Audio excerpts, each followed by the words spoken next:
In the wheatgrass greenhouse in Aguada, Puerto Rico, at the N. Wigmore Natural Health Institute. This is where the magic happens. We're going to be talking about the full life cycle and day-to-day performance and about every detail you need to sort of analyze how to grow this crop at home. So first, a shout out to N. Wigmore, who's more or less famous for the living food lifestyle movement, responsible for bringing this superfood into mainstream culture and nutrition. The book, if you want to learn about wheatgrass, is this one right here. All right, so let's break down exactly what wheatgrass is. Let's talk about the seed, how much it is, where it comes from, where I get mine, etc., etc. So today was a very, very good day because it was delivery day. Now, for any Amazon Prime customer, you know how exciting you are when your package comes, especially when it is wheat berries. Oof, heavy. Not really. 15 pounds of wheat berries. This is $2.27 a pound when you buy in mass, in bulk. Wheatgrass comes from wheat berries. It doesn't matter if it's spring or winter wheat berry. Kind of a weird concept for people. Wheatgrass is like a grass that comes from wheat, the same wheat that is milled or fermented into alcohol or used in muffins and pancakes. Yes, correct. So let's get it started. What we're going to do is we have some of our filtered water, right? We're going to start soaking some of our wheatgrass. It doesn't matter how much water you use as long as you use more water. It just needs to be a larger proportion of water to wheat berry. I use around 1.5 cups, which imbibes, which expands to 3 cups, and that sows about a 10 by 20 tray. So next you're going to take your wand, totally not necessary. This is literally just the thing that you use to foam cappuccinos with. It rinses off some of the starches, some of the residues. You can already see some of it coming off. It also just ensures water to surface area contact with every single seed. Again, not necessary, but it does work really, really well. I also just like the look of it. It's kind of cool. We're going to soak for 6 to 10 hours. I usually soak overnight or 8 hours. And then we're going to sprout for the remaining 24 hours. So let's get it popping, literally. All right, so this next part is entirely not necessary. It's just for the perfectionists. And this is just footage of me cleaning wheat berries in a bowl. Now, the benefit is you will find dead seeds sometimes, even in a high quality seed like mine, that will just simply not germinate because they're dead, right? So they have no elements of the anatomy of a seed. And you can barely see that sprout, that root sticking out. You know, by tomorrow morning, you definitely will, and even by tonight. So I'm just rinsing these for their second time today. I feel the best system is to use your dish rack. Let it do its thing, continue to sprout in here. So we're giving these one last rinse until we plant them. And as you can see, they have definitely sprouted. So, same deal. And this is the top of the morning on the 3rd day. Just under 72 hours worth of work. Rinsing twice a day. As we can see, we originally put in 1.5 cups of seed. And now this is 3 cup mark is right up there where my thumb is. You double the size, pretty much the value of your seed when you sprout it. And we're gonna let those drain off and then plant. All right, so we have our sprouted wheat berries and we have our soil and our tray. We're going to give our soil a quick mist so that it welcomes the seed with moisture. Next, take your sprouted wheat berries. This is 3 cups. And just dump it in like this. We're going to end up sowing with our hands anyways. Now evenly distribute these seeds, ensuring that there are no big pockets of wheat berries, which will create a bacteria area, like a microenvironment. All right, and this is going to be our hydroponic wheatgrass.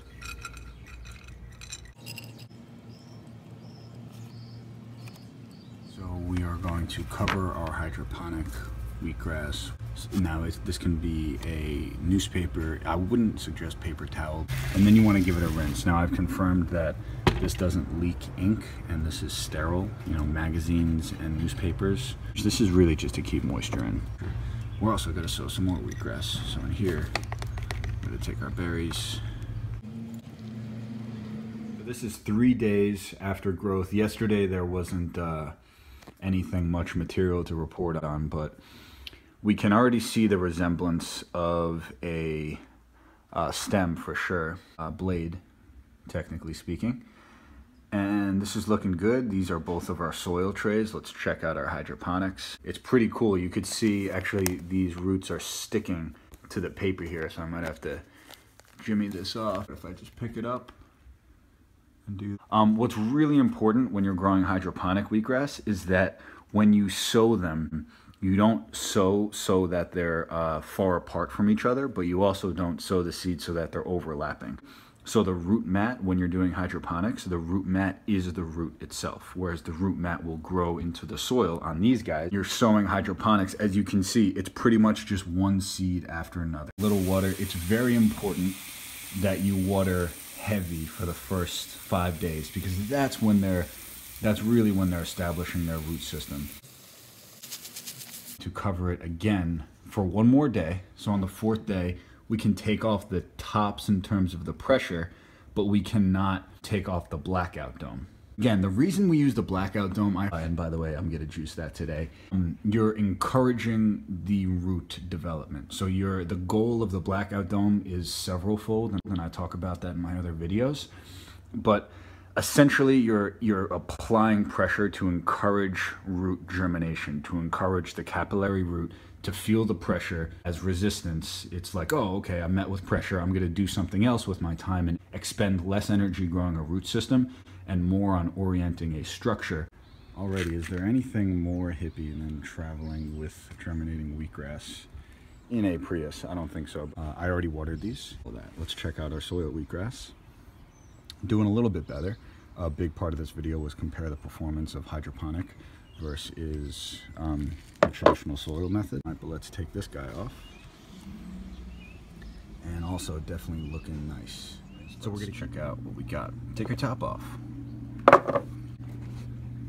Let's examine. I mean, this is like super bright. I can't even stare at them directly. When I was first growing wheatgrass, I thought that was mold. See that right there? That fuzz was mold. And really don't worry. Now what happens, now that's the root, the wheatgrass root, and it's reaching out for soil, and there are thousands and thousands of root hairs. It's hard to distinguish at first, but you'll know mold when you see mold. If you see mold, you can use hydrogen peroxide solution, and that will kill the mold. And you see that generally more on hydroponic. You see this sort of more because there's no soil than you do on traditional soil method. So again, let's give them a water. We're gonna take the tops off at day 7, and then don't worry, they'll have 4 days to go through photosynthesis. That is plenty of time for them to develop nutrients from the sun. Alrighty, day 7 of our wheatgrass video. I think it's very interesting to observe how the chlorophyll develops and consequently the pigmentation change in the green of the wheatgrass is the most concentrated form of chlorophyll that you can find, I believe, in any plant. Between 70 and 80% crude chlorophyll comes out of the pressed wheatgrass juice. Now I describe this green as like a shamrock, a lime, or a neon. And as time progresses and photosynthesis ensues, it's going to change from this lighter color into a dark, army emerald seaweed. Alrighty, so here we are, day 10 of our wheatgrass video, and look how much has changed. Let's first just acknowledge how dark and beautiful this green is compared to 2 days ago. Now, let's go over a few things. The hydroponic wheatgrass, I would say, is underperforming the soil wheatgrass by about a hair, no pun intended. I'd say the tallest blade. So this blade of wheatgrass, right, is roughly 2 inches. Roughly like 1.5 inches, 2 inches longer than the tallest blade on the hydroponic, and that is for several reasons. Next part's really important. So it's watering technique for the different development stages of wheatgrass. As you can see, this is day 4, and there's nice airflow in between the blades, such that if you water from the top, which you're going to do, it'll evaporate. No moisture will congregate in the middle and coalesce into mold. give it one more day, you want to actually water from the bottom because the blades are too closely packed. If you water from the top, mold will develop. So water from the bottom anything day 5 or over. You can get away with watering from the bottom, but otherwise you'd have to pick up the blades on day 4, and you could damage those very sort of like sensitive, fragile blades. The goal is water from the bottom and pick up the blades so that you avoid mold. Alright, so now we're going to install everything. Take your filter and your auger, install it in the main cylinder. That is the pulp extractor, which catches all the pulp. We're going to look at the handle here, which attaches to the auger and masticates and churns up everything that you put inside the cylinder. So we are going to take only as much wheatgrass as we need, let it continue to grow if you don't need it, load the blades side down, the leafy side down, so that it grips quicker and easier. Augers are just big drill bits, and they work very similarly actually. So we're going to repeat this process. Now make sure you have a sharp knife, because wheatgrass is a hardy, fibrous material, and you need a sharp knife to cut through it. Dull knives simply won't fly. You might hurt yourself as well. Safety first. So 2 things to note. One is when you drink the wheatgrass, how quickly, and 2, drinking it on an empty stomach. 1, you want to drink it quickly. You can see that this is literally still alive. So this wheatgrass has all of these enzymes. It hasn't oxidized yet. It is as fresh as possible. It literally was just alive, like before you cut it. So you want to drink it as soon as possible. When air interacts with avocados or apples, it turns brown. A similar thing happens to wheatgrass, just in a different way. And you can see, look at how green this gold is. I mean, this chlorophyll-rich, dense juice. Drink it as soon as possible. You also want to drink it on an empty stomach, preferably in the morning, so that it can interact with all, your entire system unadulterated, sort of in its raw state, not competing with any other nutrients. So take it on an empty stomach. I also swish it around my mouth a little bit because we aren't cows, we're not dogs, like we can't really digest juice as well, and I've heard it's easier to, some gets absorbed through your salivary glands in your mouth. Last but not least, wheatgrass works. Gun show. That was a bit of a long video, but as they say, the devil's in the details. Just wanted to be really, really thorough, and I didn't even get to explain the nutritional benefits of wheatgrass, which actually deserves its entirely separate video. I'll be pulling in meta-analysis research and also my own anecdotal, response to this crop. So anyways, if you liked the video, thumb it up, click subscribe. If you didn't, leave a comment, whatever it is, and I'll see you next time.